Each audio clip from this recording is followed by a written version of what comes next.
आत्मनिर्भर कहानी को लाइक करें, शेयर करें और हमारे चैनल कथा कहानी को सब्सक्राइब करके बेल आइकन का बटन दबा दें। बॉबी 5वीं कक्षा में पढ़ता था।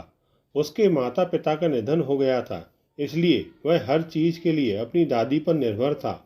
वह स्वयं से बिस्तर नहीं लगाता, दांत साफ नहीं करता, नहाना भोजन कुछ भी अपने आप नहीं करता। वह अपनी दादी के बिना ना तो स्कूल जाता, ना ही स्कूल से वापस आता। वह दूसरे बच्चों के साथ खेलने भी नहीं जाता। वह गाना गाने में भी शर्माता। स्कूल का रोज का कार्य करने के लिए भी वह दादी की सहायता लेता था। हर गतिविधि में वह एक कदम पीछे ही रहता। बॉबी के शिक्षक कक्षा में उसकी धीमी गति के कारण दादी से उसकी शिकायत करते थे। दादी बहुत परेशान रहती थी। वे हमेशा बॉबी से कहती कि उसे अपने छोटे मोटे काम खुद करने चाहिए। उन्हें इस बात की बहुत चिंता थी कि उनके बिना बॉबी क्या करेगा। दादी हमेशा उसे पक्षियों और जानवरों के बच्चों के उदाहरण देकर समझाती कि कैसे वे छोटे प्राणी भी बिना किसी की सहायता के स्वयं अपना ध्यान रखते हैं। बॉबी कभी भी इन बातों पर ध्यान न देता था। उसे लगता था कि दादी तो हमेशा ही साथ रहेंगी, पर दादी भी हमेशा अपनी कोशिश जारी रखती। उस साल बॉबी के स्कूल की पिकनिक अराकू घाटी नामक सुंदर पर्यटक स्थल जाने वाली थी। यह 2 दिन का कार्यक्रम था। शिक्षक और छात्र बस से यात्रा करने वाले थे। बॉबी को घर पर रहने की अनुमति नहीं मिली, इस कारण उसे बेमन से अपनी कक्षा के विद्यार्थियों के साथ जाना पड़ा। जब भी उस पहाड़ी मार्ग पर बस तेजी से मुड़ती तो बच्चे एक दूसरे पर गिरते। उन्हें इसमें बहुत मजा आ रहा था। वे सभी यात्रा के दौरान बहुत ही उत्साहित थे। उन्हें बस की खिड़की से घाटी के ऊपर से नीचे की गहराई देखना बड़ा लुभा रहा था। बच्चे ये भी भूल गए कि उनके शिक्षक भी उनके साथ हैं। वे चिल्लाते हुए तालियां बजा रहे थे और आनंद ले रहे थे, किंतु बॉबी इन सब पर ध्यान न देते हुए अपनी जगह जमकर बैठा रहा। बाकी बच्चे उसे चिढ़ा रहे थे। क्या दादी की याद आ रही है? तुम्हें उन्हें भी साथ में लाना चाहिए था। ओह, अब तुम क्या करोगे? क्या बॉबी अपनी दादी के बिना रह पाएगा? बॉबी गुस्से से तमतमा गया और अपनी स्थिति के बारे में सोचने लगा। बस अराकू घाटी पहुंच चुकी थी। बच्चे बात करते हुए नीचे उतरने लगे। उन सबको बहुत भूख लग रही थी। वे शिक्षकों के बताए हुए जलपान गृह की तरफ चल दिए। उनको वहां बना हुआ गर्म खाना परोसा गया। सभी बच्चे बातें और मस्ती करते हुए खुशी खुशी खाना खाने लगे। बॉबी अपना खाना सामने रखकर चुपचाप बैठ गया। दूसरे बच्चे उसे चिढ़ाने लगे कि वह कोई काम खुद नहीं कर सकता। बॉबी को बहुत गुस्सा आया। किसी तरह उसने खुद पर गिराते हुए अपना खाना खत्म किया। इसके बाद शिक्षकों ने सारे बच्चों को एक कतार में खड़ा कर दिया। उन्हें पास के बगीचे में खेलने और विश्राम के लिए ले गए।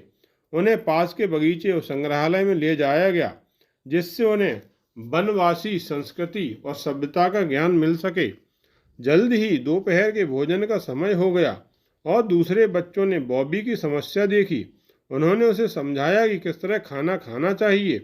तुम्हारी दादी यहाँ तुम्हें खाना खिलाने नहीं आएंगी। आज सारी चीज़ें मिलाकर अपने हाथ से खाने की कोशिश करो। कोई दूसरा विकल्प ना देखते हुए बॉबी ने किसी तरह अपना भोजन समाप्त किया। हाथ धोते समय उसकी पूरी शर्ट भीग गई। बाकी का पूरा दिन उसने झिझकते हुए निकाला। रात होते होते वे उस सराय में पहुंच गए जहां उन्हें रात बितानी थी। सभी बच्चों के लिए सराय में रात बिताना एक नया अनुभव था। ठंड का मौसम था और वैसे भी अराकू घाटी आसपास की बाकी जगहों से ज़्यादा ठंडी रहती थी।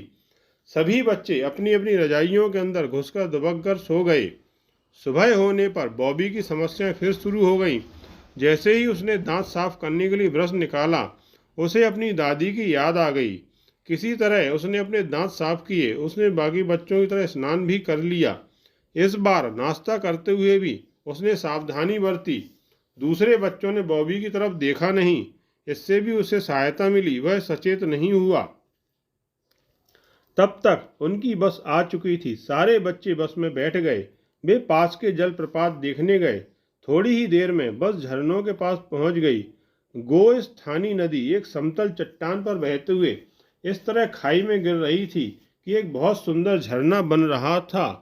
गिरते हुए पानी की तेज आवाज़ उत्साह और भय दोनों जागृत कर रही थी। पानी की बारीक बूंदें हवा के साथ मिलकर इधर उधर उड़ रही थीं।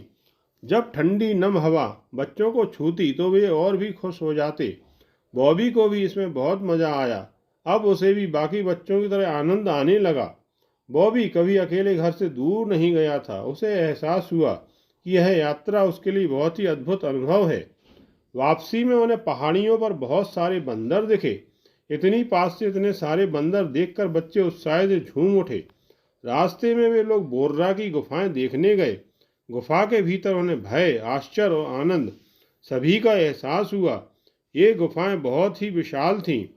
बच्चों की कतार गुफा में चींटियों की कतार के समान लग रही थी। बाहर निकलकर वे बस में बैठ गए और अंधेरा होने के पहले अपने शहर वापस आ गए। सब अपने अपने घर चले गए। बॉबी की दादी ने उसे गले लगाकर बहुत सा प्यार किया और उससे ढेर सारे प्रश्न पूछने लगीं। बॉबी ने कहा, दादी मैं आपको सब बताऊंगा, पहले मुझे कुछ खाने को दो, मुझे बहुत भूख लगी है। दादी ने जल्दी से उसे गर्मा गर्म खाना परोसा। जैसे ही दादी ने उसे खिलाना चाहा, बॉबी ने उन्हें रोका और अपने हाथ से खाना खाने लगा। यह देखकर दादी विस्मित रह गईं। उन्हें और भी ज़्यादा अचंभा तब हुआ जब भोजन करके थोड़ी देर उनसे बातें करने के बाद बॉबी ने खुद अपना बिस्तर लगाया और सो गया। सुबह होने पर बॉबी ने अपने आप दांत साफ किए और जब दादी उसे नहलाने आईं तो उसने कहा, इसकी कोई ज़रूरत नहीं है दादी, मैं अपने आप नहा लूँगा। उसके बाद नाश्ता करके वह स्कूल के लिए निकल गया। बॉबी की दादी को यह सब देखकर विश्वास नहीं हो रहा था। जब वे दोपहर में बॉबी को स्कूल से लाने गईं तो बॉबी ने मुस्कुराकर उनसे कहा, चलो दादी, पर आगे से आपको तकलीफ़ करने की कोई ज़रूरत नहीं है। मैं खुद घर आ सकता हूँ, अब मैं कोई छोटा बच्चा थोड़े ही हूँ। दादी ने कभी नहीं सोचा था कि बॉबी में इतनी जल्दी इतना बड़ा बदलाव आ सकता है। एक सप्ताह बाद एक दिन बॉबी की एक शिक्षिका दादी को रास्ते में मिली।